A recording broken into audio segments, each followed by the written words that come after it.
Now let's get company specific. ReNutrients has developed new technology that will turn old batteries into liquid fertiliser that can be used in organic farming. It plans to build its Australian processing plant within the next 2 years in Queensland and is calling on Australian investors to participate in its equity crowdfunding raise on market. To take us through it is Chief Executive Brett Smuts. Brett, good to talk to you. This sounds a little too good to be true. How are you turning then these batteries into fertiliser that's organic?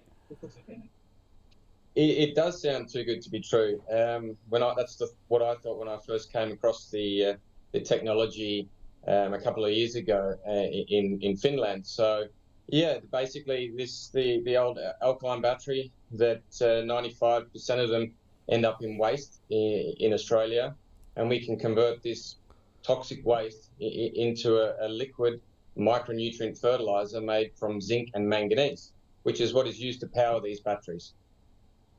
All right, so of course this requires processing. How do you do that? And you need to set up a facility to do it. Yeah, so basically what we do is the batteries are collected, sent to our facility in the future. They'll remove the plastic cover from the battery.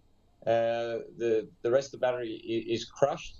The steel casing is sent to steel recyclers. The plastic casing is sent to plastic recyclers.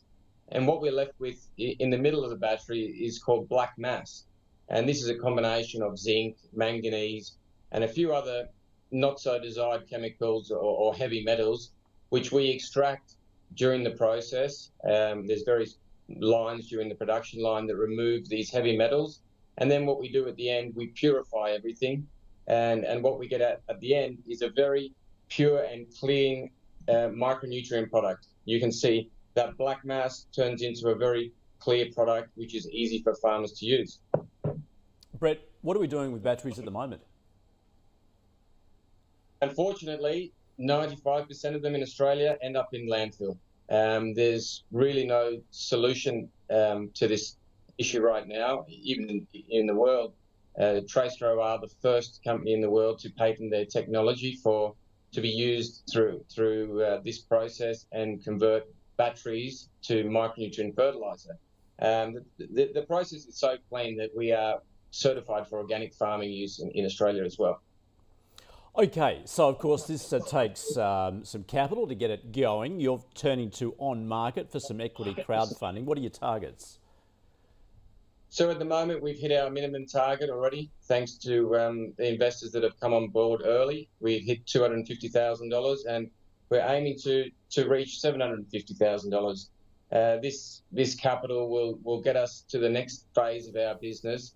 So our plan is to drive revenue in the next 12 months, and during that time work parallel to arrange a facility to be built here, hopefully in Queensland. We've had good reception from the Queensland government, and we hope to develop further.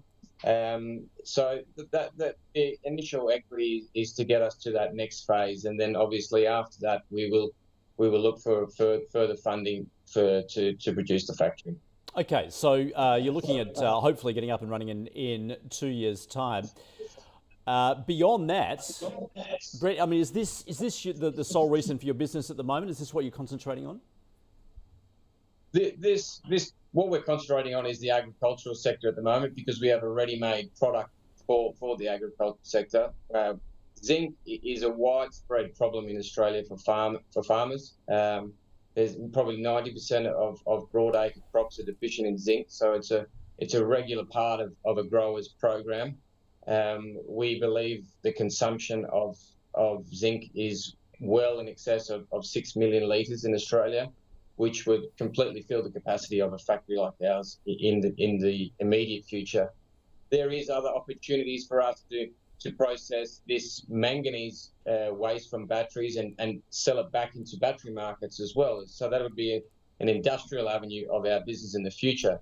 So what we're focusing on now is the agricultural market, but in the years to come, we might end up as a solution for processing other types of waste as well. Okay, so if all goes to plan, you get up and running and you get some scale. Any thoughts of going public? Yeah, there is always that option. We'll have other investors on board, some that will be keen to reinvest, and we'd like to give them our current investors options to further invest in our business. But for sure, we have open to ideas of IPOs in the future.